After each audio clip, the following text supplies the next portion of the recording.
Bonjour à toutes et à tous et bienvenue dans cette nouvelle vidéo.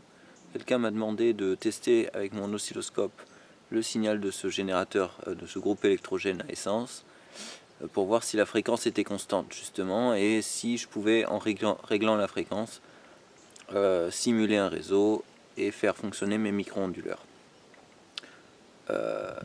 Voilà, donc je pense que le signal n'est pas très stable en fait avec ce type de générateur. C'est juste la vitesse du moteur qui va créer la fréquence. Donc on va voir ça tout de suite.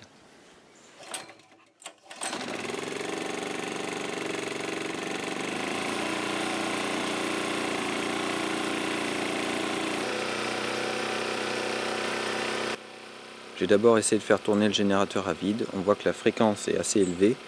Et puis le signal n'est pas très joli, on voit des petits pics.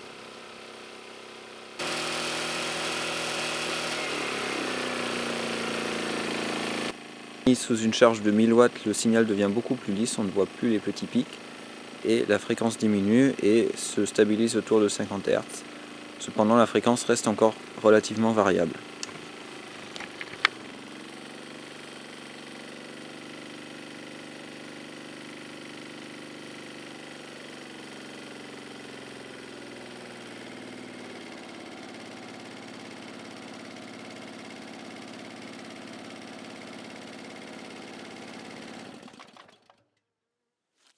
Conclusion, outre le fait que la fréquence du signal soit dépendante de la vitesse du moteur, le signal n'est pas très joli en soi. En fait, j'aurais pensé que ça fasse une onde sinusoïdale plus jolie que ça.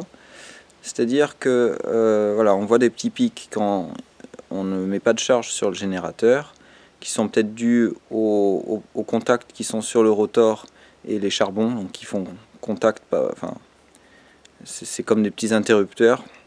La fréquence est très élevée, donc ça tourne autour de 70 Hz. Alors ça c'est peut-être dû à mon groupe en particulier, parce que je crois que le régulateur qui régule la vitesse du moteur ne fonctionne plus très bien sur mon groupe. Bon.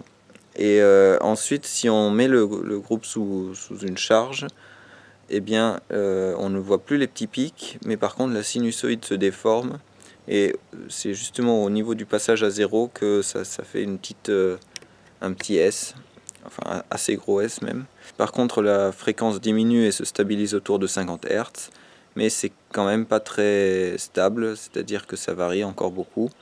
Bon, donc on voit que le signal n'est pas suffisamment propre quand même pour faire synchroniser des micro-onduleurs dessus, enfin j'imagine.